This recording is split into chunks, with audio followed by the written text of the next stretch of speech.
Good evening, Africa. Welcome to this keynote address to welcome you especially to PyCon Africa 2020. I think the first edition that brought all Python practitioner or community together was last year in Ghana, Accra, Ghana. It's great that we gathered again, albeit virtually, to fraternize, share best practice, and spur ourselves to making Python community work for the continent. I think the image that I'm starting with on my starting slide captures that unique attribute of Africa, the continent of amazing wildlife, the continent of safari. Of course, it's also very metaphorical because it tells us quite a lot, which I'm going to play around to underpin that as the world comes to Africa to look at our tourism, which are largely represented by these amazing carnivores. There's also a lot that it has to do with some other dimensions of how Python is useful in helping to build a continent as a strong value driver in driving strong economic value to us as a continent. So today I'm choosing my keynote to be around the concept of building a Datavorous continent. What a topic someone will say. Well, it's about getting Python into the Safari and finding that point of interceptions about how we build a very impactful community that makes a difference in the continent at socioeconomic level. That the learning of digital skill that Python provides can be a leapfrog and a catalyst for building something that is significant in shaping the capability of the continent to maximize its full potential. So in terms of my agenda, broadly, I will do a quick self-introduction because this will shape a lot of things I'm going to talk to so that you can put in context some of the things I'm going to talk about. They're largely based on who I am and what I've done. Then I'll talk about what does it mean to build a Datavorous continent. We are all familiar with herbivores, carnivores, and omnivores. So how do we become Datavorous as a continent? Speak to that. And I'll talk about taking Python to the Safari, getting into the trenches, deepening penetration of Python as a catalyst for building the continent. And I will speak broadly about our experience at Data Science Nigeria with AI book, which was largely focused on Python for kids, getting them to start coding early through a structured learning material. And then I'm going to talk about, for professionals, I'll also talk about strengthening Python use cases on the continent, especially beyond the black box, speaking to FAIR principles and speaking to some toolkits, toolbox and libraries within Python that allows us to start operating at the level of fairness, responsible AI practice, which are very critical for the continent. I will look at some critical case studies to challenge the community to explore explainable, interpretable data practice using Python. And then I will talk about some of our experience at Data Science Nigeria, which things that we need to move from learning to a doing community. How do we make our learning count for the continent? So I'll look at two basic things towards outcome-based learning. How do we focus on outcome in terms of innovation and innovating for the continent, frugal innovation primarily, innovating within the limited infrastructure that exists. And then I'll talk about solution mindset, making codes work for the continent. And I think those are some of the conversations that people are raising. You guys are coding, so what? How does coding make a difference? So we need to begin to have those mindset. And of course, I'm going to close on what I've called the 5S of African-Centric Python. So if you're a Python student, practitioner, researcher who is interested in Africa, what are those 5 things that should shape your mindset, your practice, your discipline, and how you really apply this to make a difference? So since this is a keynote, I've taken the liberty to be as broad-based as possible without necessarily being too specific in presenting my body of work. So once again, I want to thank the organizer for giving me the privilege to provide this keynote, and very big kudos to the global Python community and the African community who are growing so well, and the amazing Nigerian community for building, for making Python count as a power driver in driving our creativity as a continent. Okay, so in terms of self-introduction, I see myself as a computational social scientist. So what does that mean? I use, big data, advanced analytics, machine learning, deep learning to understand social behavior. I understand peer-to-peer spending pattern, consumption behavior, digital consumption, and more importantly, social pricing. I play in telecom space, so I use it a lot to understand what we call organic consumption behavior, bandwagon effect. How do people influence people in buying? Of course, these are massive volume of data. How do calling pattern predict people's propensity to come together, buy together, or perhaps adopt a service together, for which I've also done a book on the future is shared, which is largely talking about sharing economy, how people pull resources together to create shared value that drive holistic economy. And then I work for a telco, the largest telco in Africa, where I lead innovation and transformation. And I founded Data Science Nigeria, which I'm humble to say is the biggest, fastest growing AI learning community on the continent in terms of scale, impact, and result that it has created, both in research, in products, in learning, in outcome, and of course, in terms of becoming the biggest talent pipeline for our country. Of course, I'm very hands-on as a practitioner. I see myself as an industry mentor. So, like I said, I believe that coding, data, analytics must drive business growth. That's been my experience. I've been a critical part of helping business to apply analytics, data, and coding, in different dimensions to drive revenue growth, and for which I've been generously rewarded with prestigious awards, including what we call MTN Yellow Star Award for conceptualizing, a data-driven framework that has led to significant revenue growth in billions of naira. And that is the mindset I also want to drop with the community members. Is beyond coding, is largely about impact. It's about making data count, making your coding count where you work. Of course, I'm also very hands-on. I try to play on Kaggle.com space, which is a place that allows you to compete, not really compete, not for me, it's not about competition. It's more about learning with other data scientists in different parts of the world. As many of you will know, Python is a strong enabler of data science, of machine learning, and deep learning, with vast array of library that it presents to help us demystify complexities in different types of data, structured and unstructured. So I play on Kaggle, which allows me to learn with other data scientists in different parts of the world. Some I lead, some I don't lead. It doesn't really matter. For me, what's important is I play as an hands-on professional in addition to my role as a C-level executive. Of course, I'm also very involved in academic research, writing papers.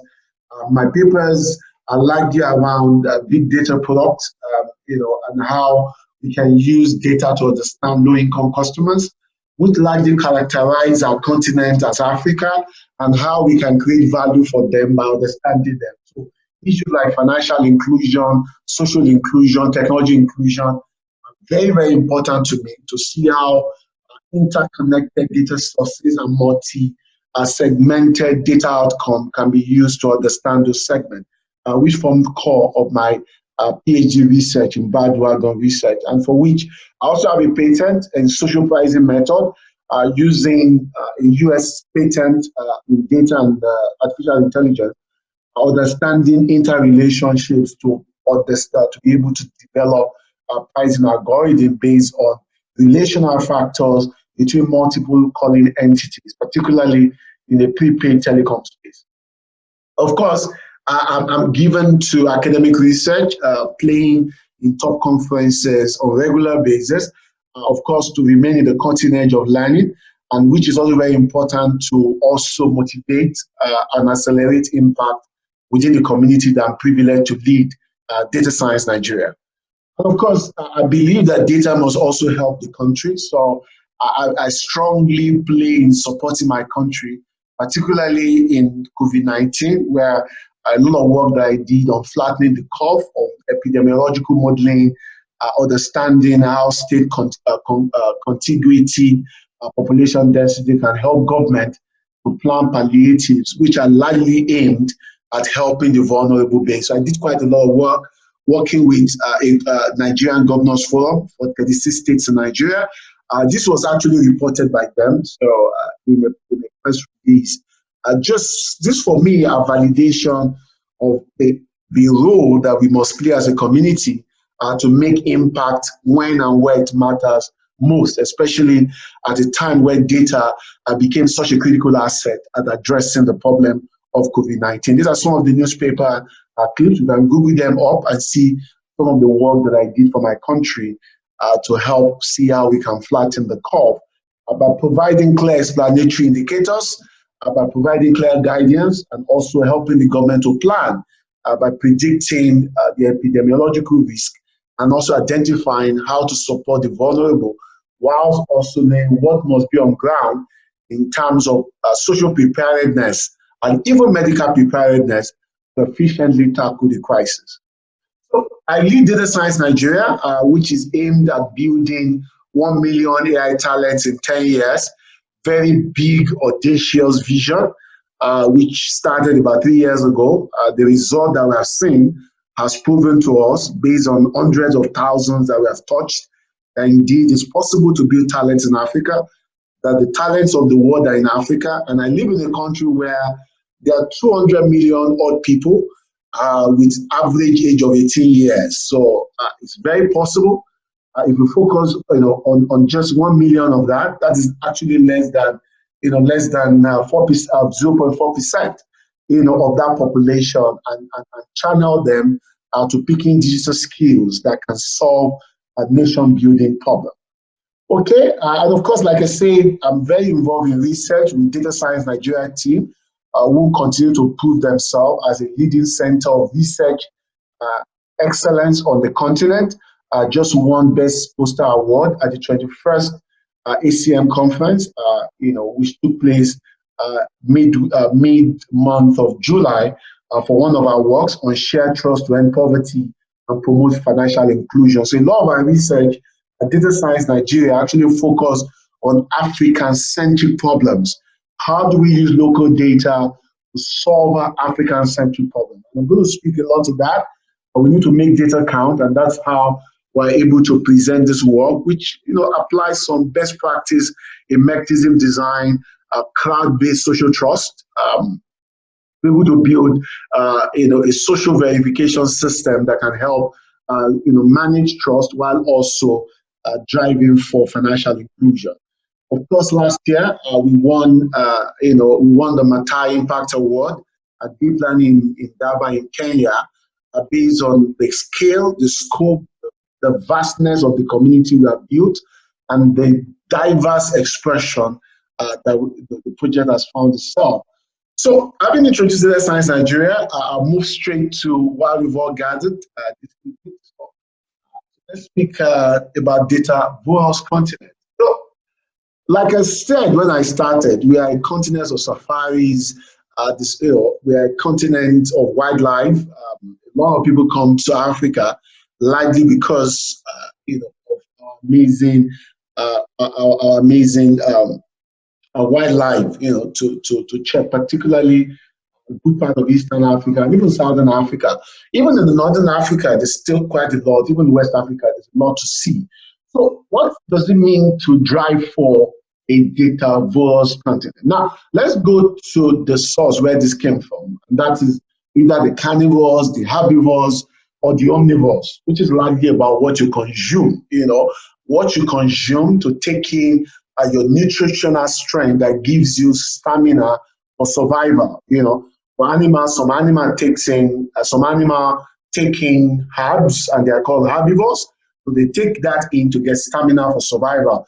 So in the same way, what you consume determines your label, whether it's flesh or you take plants. So when we talk about Datavorous continent, we're talking about continent that is voraciously taking in multiple data points or data-driven innovation to take out the required institutional nutrients for nation building. While we leverage data, we consume data, and glean the nutrients therein for building sustainable structures to support our development, across all levers that express our nation building indices. And that's what it means. A continent that takes in data for making decisions, that takes in data for driving opportunity, taking data for managing its risk, taking data for predicting the future and forecasting future opportunity, using data to plan, to optimize our health system, data to optimize our educational delivery system, and data to make all the difference. But there is a part to it. Based on my own personal learning and some of the research works that I've read and I've seen, there is a way nations evolve digitally, and there are milestones. I may not have time to go into a lot of the details, but the conversation is, nations start largely as a data illiterate nation where there's no awareness of data as a strategic asset. So there's no open data. Data are largely fragmented. They are not organized. They are not structured. And then there are levels where we call about data phobes, where the nation is data phobic to the extent that there's a fear that if data is used, it might make the government extremely accountable, and it can be a basis for monitoring, for tracking government expenses, decision making, and all that. And then we have a level that we call data mixers, where there's a minimal use of data, from limited sources, most likely maybe population and government expenses for basic reporting. It's not more than that, just reporting. But of course, there's a higher level of what we call data building, which is largely around when we're able to use data from multiple sources for reporting and also for action, which means that government decision, nation building decision are anchored on the direction provided by data. So data-driven decision making, knowledge-driven, governance, where accountability requires a lot of triangulation and extrapolation. Of course, there's the highest level called the Datavorous, where nations start relying on data for socioeconomic growth, which means that data drives innovation, drives value creation on a sustained basis. And I'm sure there's a kind of learning that we can pick from the COVID-19 story. The way nations use data to respond. I'm sure all of us read what happened in country like China, how data was used both for tracking, for prediction, even in diagnosis. A lot of data are brought to bear, and even in helping people to get back in terms of economic recovery. A lot were largely data driven. So nations must aim to become datavorous by being proactive in taking in data, see we are consuming data, such that you are able to derive nutrients. I call it institutional or governance or nation building nutrients that help to provide, the nation building muscles required for a nation to stand tall in the emerging fourth industrial revolution. So essentially, we cannot have fourth industrial revolution at scale in Africa if our nations do not become datavorous, which means relying on data for decision, using data as a power engine to drive innovations, and of course, scaling up our population to have the right data and digital skill to be able to apply those learnings in solving problems across all levers of government.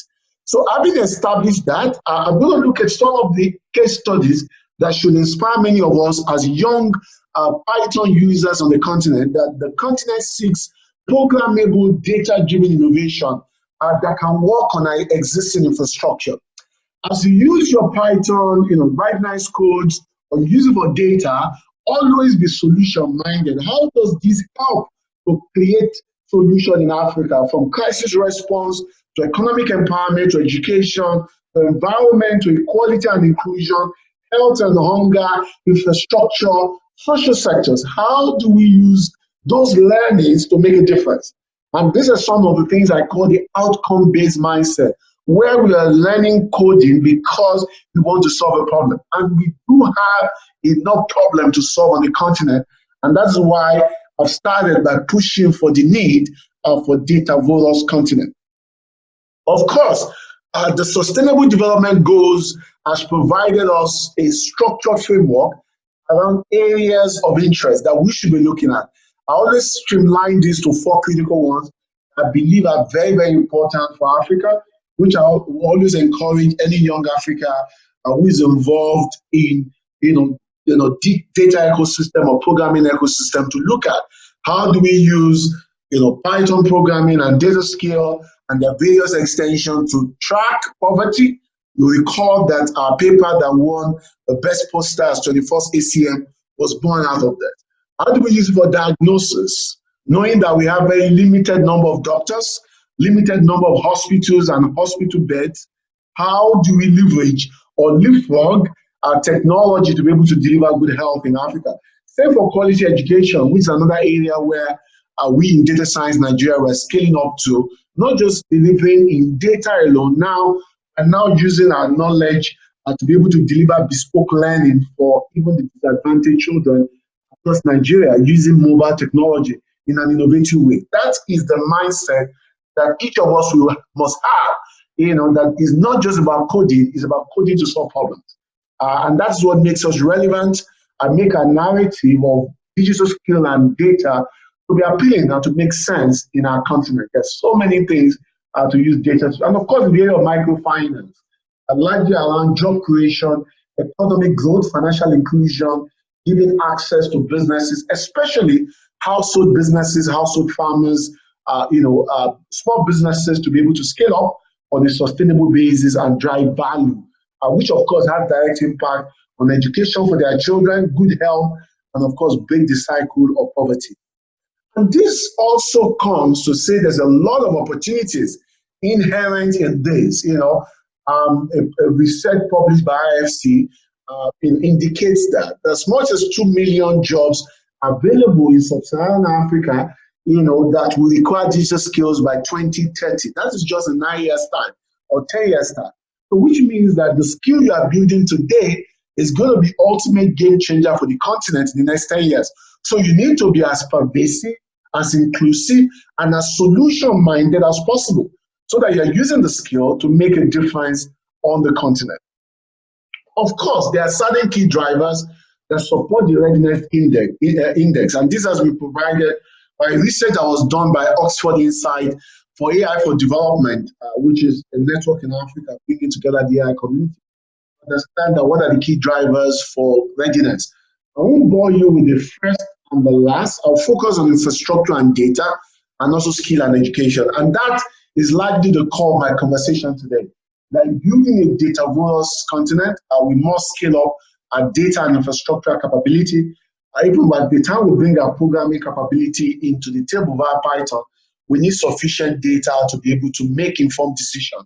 And of course, skills and education must be very, very critical in making all the difference. So, having established the big need around, we must build a Datavorous continent. And it's all because it's going to change our narrative. It's going to help us to solve our problems. It's going to create jobs for a lot of African children and adults. And more importantly, it's going to make the continent maximize the benefit of the fourth industrial revolution. So the imperative is that we as Python community must be more aggressive, more intentional, and more definite on how we deepen the penetration of coding skill on the continent.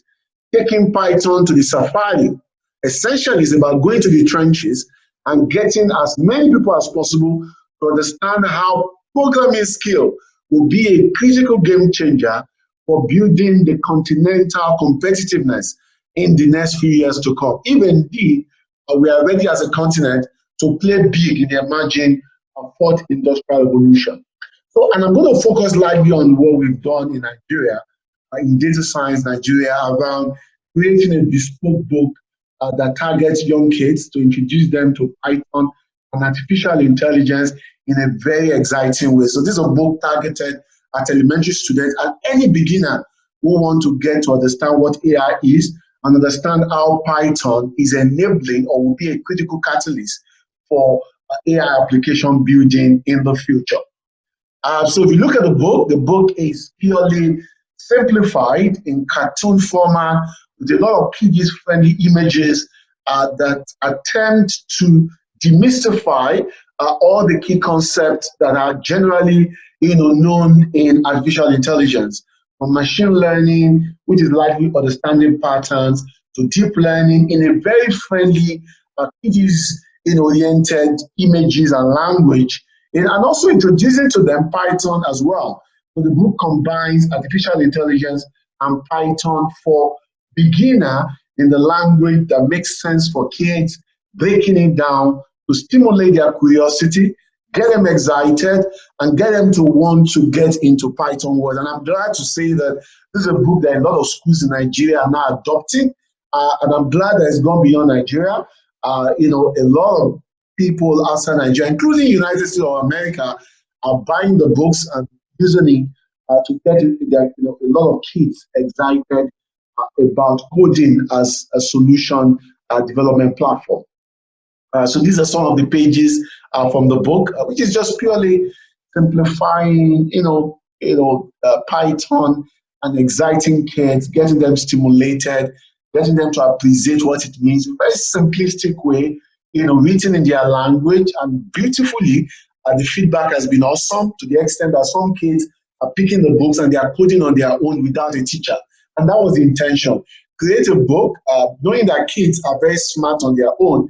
They can pick a phone and they can demystify functions. So the intention is pick a book that can allow you to learn how to code without any instructor. And of course, it comes with a lot of activities.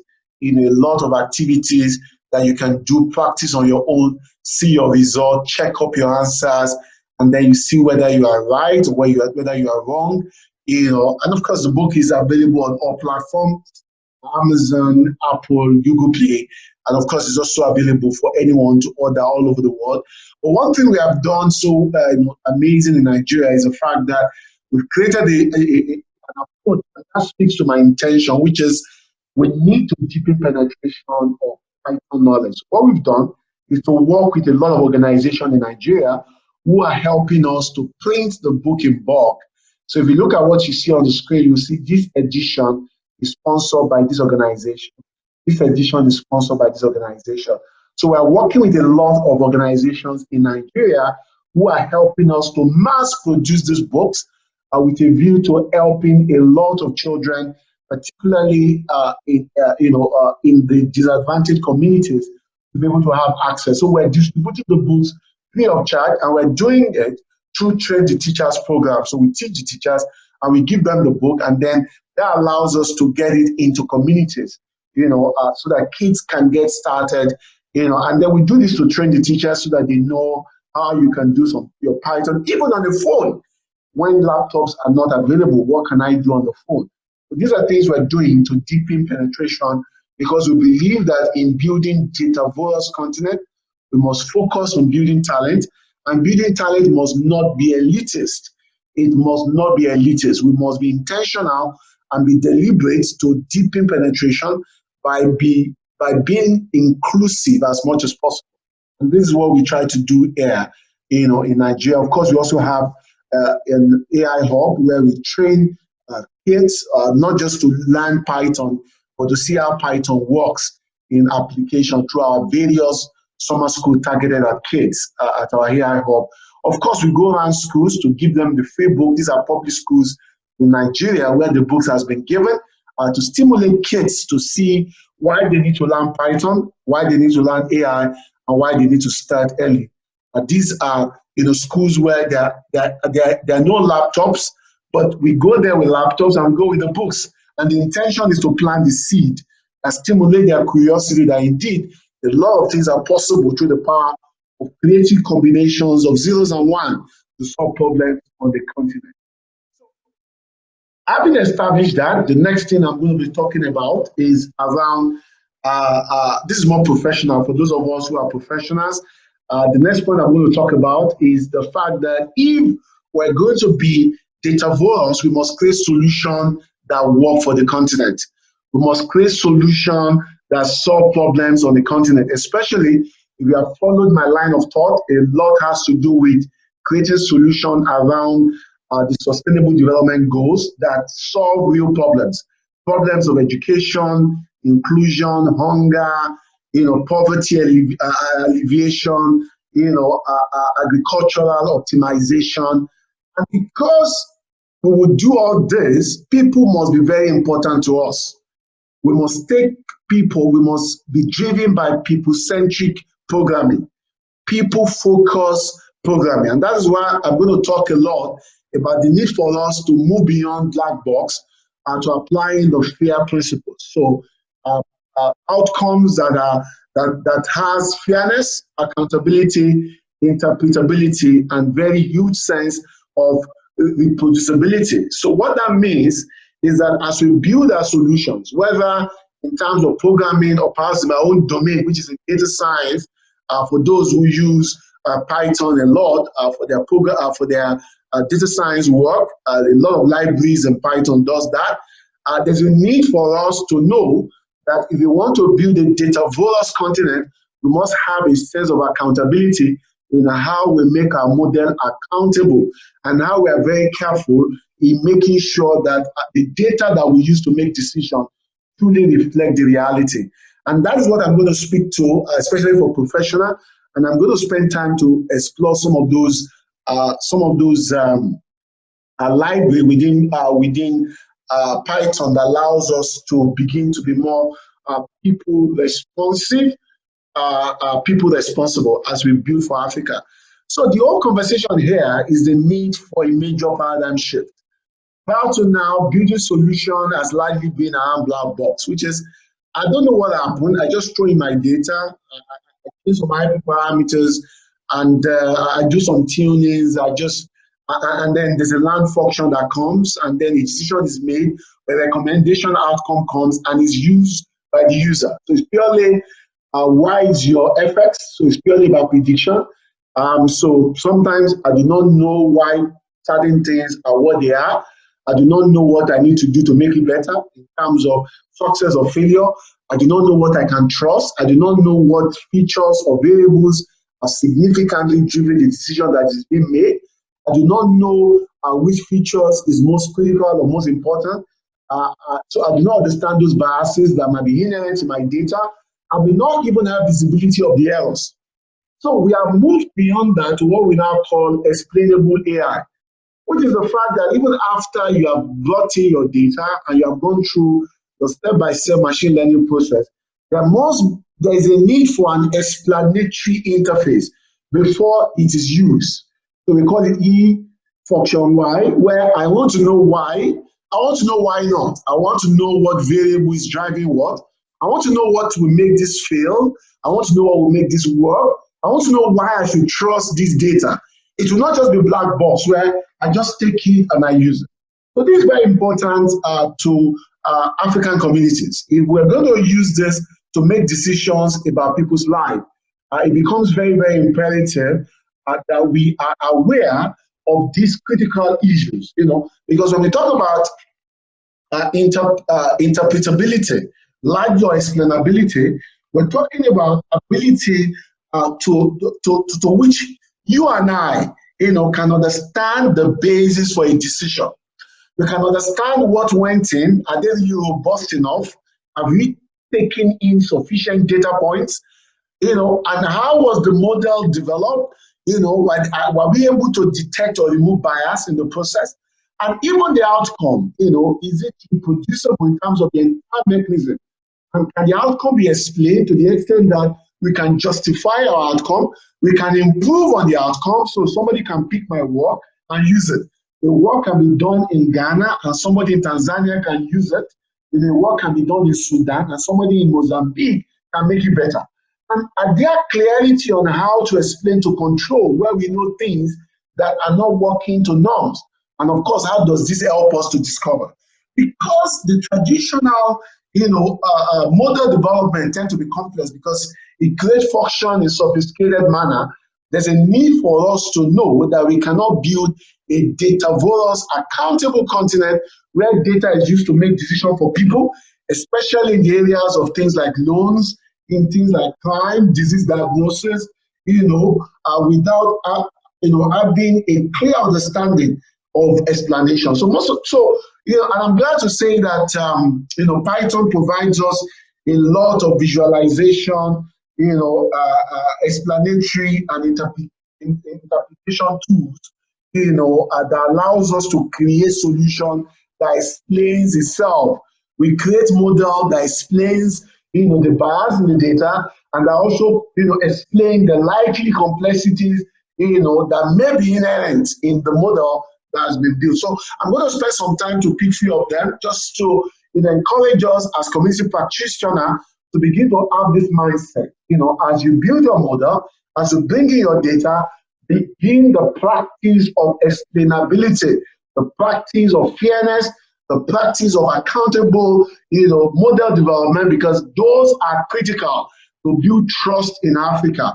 Those are critical to build models that truly make a difference, because we have not just built models built by the computer, we build models that we can interpret. It's not just white box, it's a transparent box where we understand everything that's been brought together to generate the desired outcome. So I will speak to some of them, and this is particularly for practitioners. I'll speak to the first one, which is L5, which helps to debug machine learning classifiers. As it reads, is actually an acronym for explain like I'm 5-year-old. That's where the name came from. So it's a visualization library. So if you have not tried it, so please try, to do that. It helps you to explain your prediction. And it comes in very easy to understand, and it's very, very intuitive. For me, it's actually one of the easiest of most of the frameworks which I've used. But the only issue might be that it doesn't support model agnostic interpretations. But for me, it's a great starter. I've also provided a link for some people, for you to also check it out. What I'm pushing for is that we build a Datavorous continent if we also have accountable models, if our use of Python is accountable. And I'm glad to say that Python has given us libraries, toolkits, and toolboxes to be very accountable in building our models. So the next one I'm talking about is LIME. I know quite a lot of guys in data science Nigeria are familiar with LIME. That is local interpretable model agnostic explanation. As it sounds, it helps to provide explanation for individual prediction from a wide range of classifiers. So it's quite wide range. It's model agnostic, so it can be applied to any machine learning model. It's based on understanding how predictions change. So it's a great tool to explain. It's very simple, it's very understandable, and it does not actually require a lot of effort. So I picked this example from a Medium article below, which clearly summarizes what it does.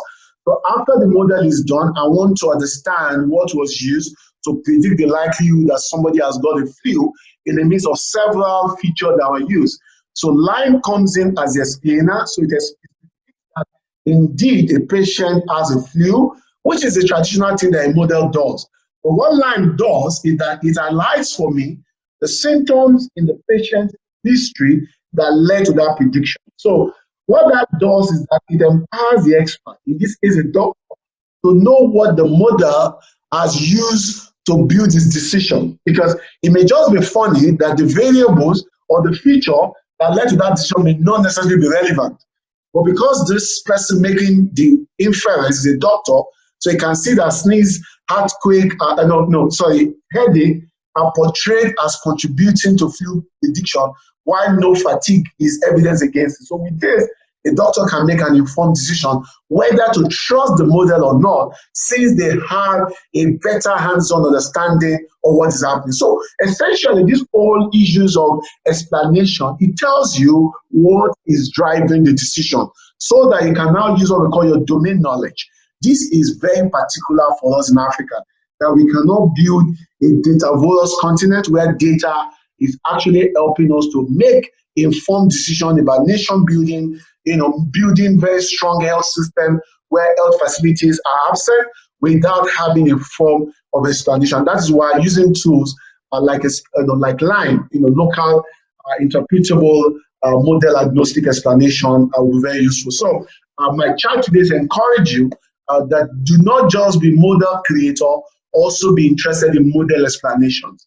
So whatever the outcome is, you are interested in why, not just in what. Why? Why is my model like this, and what are the likely biases, that might be inherent in the model. And the other one is sharply addictive explanations. It's also very good to detect individual instances whose predictions may be concerning, and then you can do some deep dive into specific reasons the data has led us to certain decisions. So it guides you towards what are the rationale. You see on the screen a use case here to see the impact on how gender can be a critical determinant, and it can be a basis for a bias in a data set. You see on the y-axis, the usual we call sharp value. Sharp values are actually the core, and that's what it uses to explain the individual predictions. For those who are familiar with game theory, which is largely about reinforcement learning, sharp values are derived from there, where every single feature in our data set is a player, and the final reward is the prediction. So depending on the reward, sharply values tell us how to distribute this reward among the players equitably and fairly. So this is one of the explanatory tools within Python that I also recommend.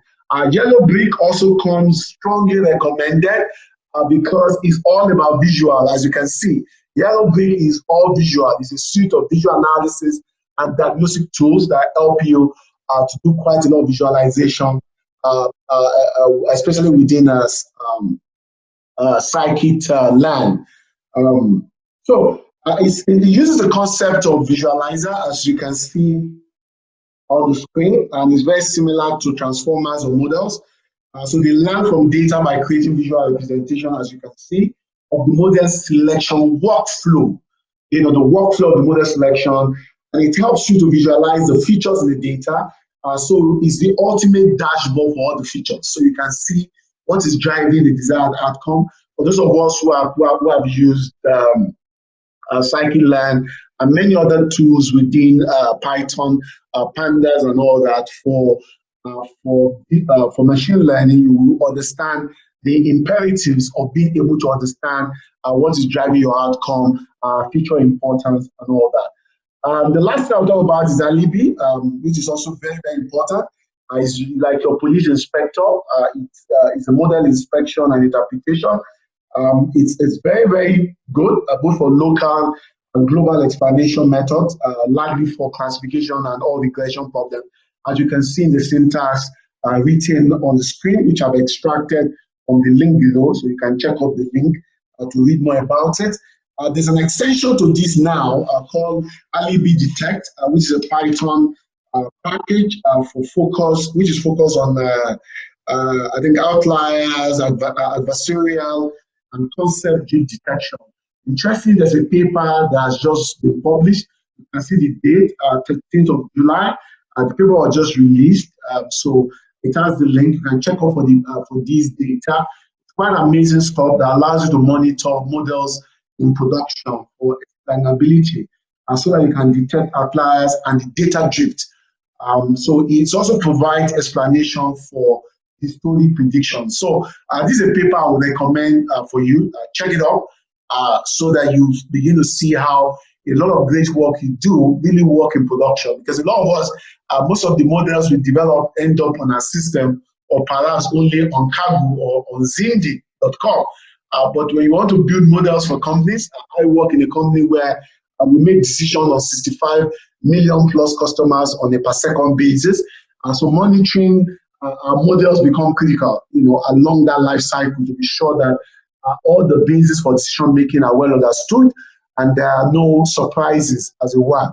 And we're clear about performance metrics, both for offline and online tests when a model is deployed in real life. So this other one is also a very nice drag and drop. I really like it. It's something I also recommend. It's called FairLearn. It helps to access and mitigate unfairness in machine learning models. It's quite an amazing tool. So it helps you to understand the most sensitive features so you can assess the trade-offs between performance and, of course, fairness of your model, which one works best, especially when you see disparity in your predictions. And it shows you these at features level. So And so it allows you to understand how the performance metric work along various indices that you're using to build your model. So it uses a lot of fairness metrics. It has very good interactive dashboard, as you can see, to assess which groups of people may be impacted so in your decision making. So it largely mitigates unfairness in your classification and of course in your regression models. So you need to actually see variances at the level of your features that you use. So, but as you know, we're in a very increasingly dynamic world, so we keep learning, and that takes me to the next paper, which was released on 12 February 2020, around the fact that in as much as you use explanatory tool to make your model, interpretable, we now have, there's a way you can also fool those tools.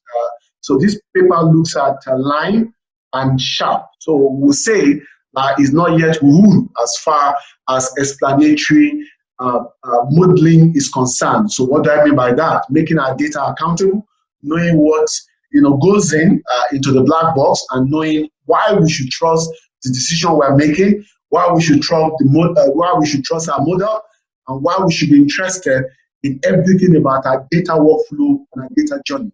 How the data was collected, how the data was labeled, defined, interpreted, structured, managed, stored over a period of time.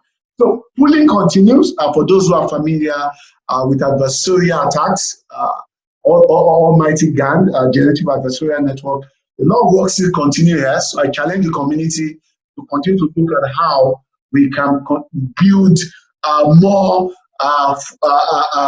adversarial attacks proof solutions to manage our ability to explain models, particularly because in Africa, decision will be very critical. Since we do not have any alternative, we rely only on models.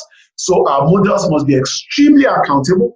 They must be fair, they must be interpretable, they must be robust, they must be inclusive, and they must be responsible to the extent that there is a clarity on indicators of reproducibility, such that what has been used in community A can also be used on community B.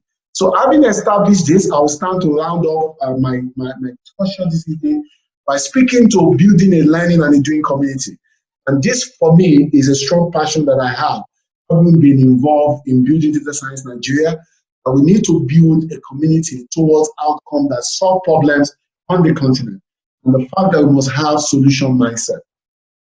And what do I mean by that? What is a solution mindset? If you look at the image on the screen, there are two sections to this image. These are things that are familiar to us in Africa. They're familiar to all of this. They are part of our decorations in Africa. And these are new technology coming. But if you look at where you place the two of them, they are largely the same. Where you place this and where you place this are largely the same. But what matters is that there's something we're used to in Africa. There must be a way we find a blend between the two. How we link what we know with the technology emerging today. So I want to see technology solutions that are aligned to establish cultural norms and some cultural icons that are African-centric. And we can begin to digitize them as solution carriers, in delivering solutions that resonate with the sensitivity and peculiarity of Africa. And that's why we need to think from a safari mindset, create solutions that have the nuances, the peculiarities of the continent. And that is what I call solution mindset. Solutions that solve real problems. If I want to build a solution for a farmer, I'm not building it from a Western-centric perspective, which is this. I'm bringing my solution from an African-centric perspective, asking questions around what currently exists in Africa today that is related to what I want to solve. And I build on this popular domain where I blend technology, and of course I blend it with cultural truth, such that the adoption becomes easier. Because if we really want to drive for adoption of technology in Africa, we must build on top of what is true and what is meaningful to the continent. That is one of the narrative I like to preach in the continent. And then you must create a community that makes a difference. So in Nigeria, we have gone beyond creating a community for learning. We have also built a community that creates and that curates and collects data.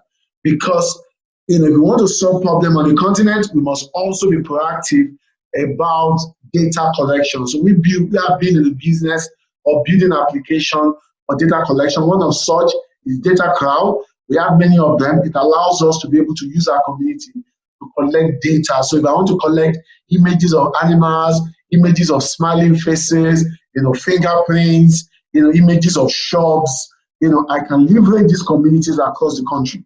And leveraging the community, I also make sure that they earn something. So it's a mutually beneficial community. So this must be a culture we build. We must understand that infrastructure do not exist. If we want to build a Datavorous continent, we must also be involved in data creation. So the old nuances, there's no data, government is not providing data, we must change the narrative. This is the look and feel for our app called Data Crowd. You can check it out on Android. I'm glad to say that global multinationals are using this application, working with us to help them to track a lot of things on the continent.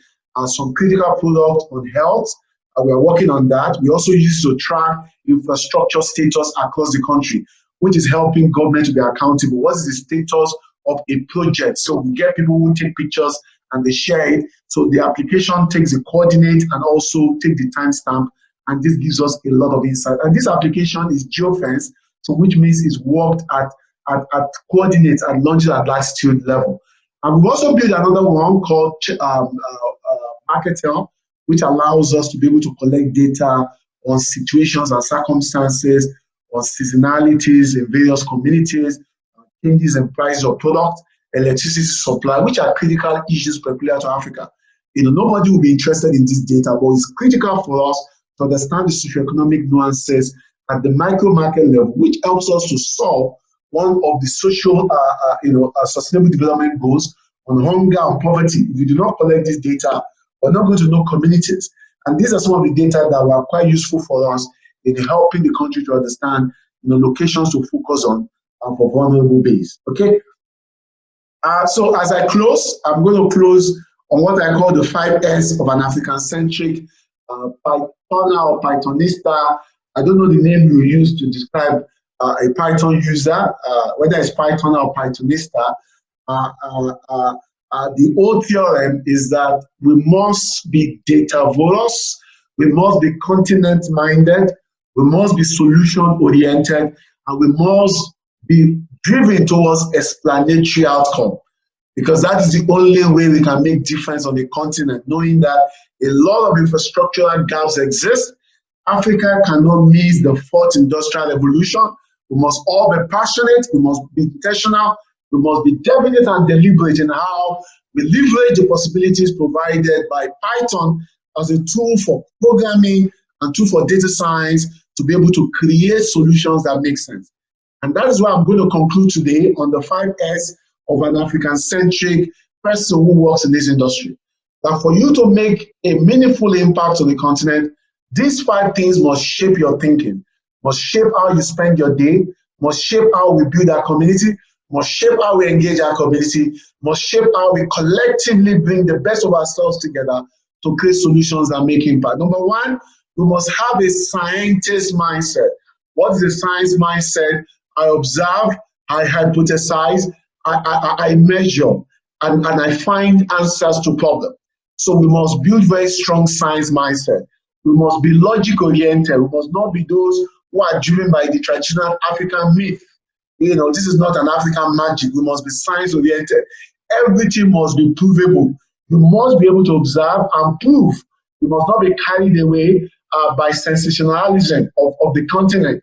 We must be proactive in being interrogative, being able to double-click and understand what is driving the behavior that we see. Number 2, you must be a strategist.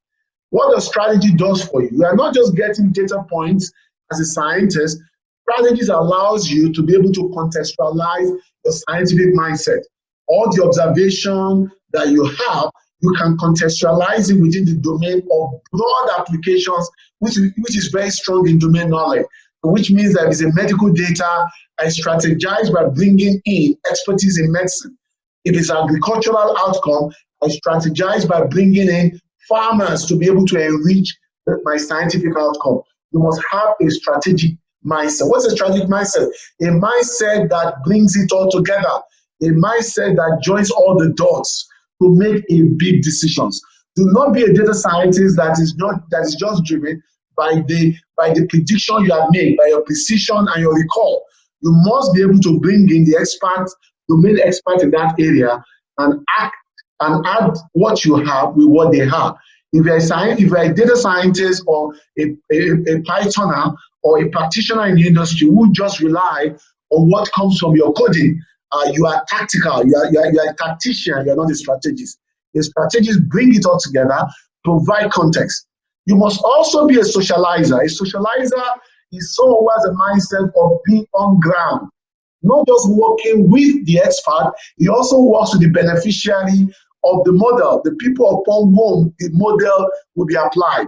If he's a farmer, he goes to the farm to feel the pulse of the farmer. He socializes, he gets field insight so that he can build a solution that works in the real world. He's not a theoretical scientist, he's not just an expert strategist that works with the expert, but he's also a socializer that engages the beneficiary, that engages the people upon whom the models will be applied, to understand their nuances, their language, to understand the tools upon which this can be done. Of course, he must be a solution thinker. A solution thinker brings the last three together: the observation and the diagnostic mindset of a scientist, the inclusive thinking of a strategist, and the engaging mindset of a socializer. He brings this together to create solution.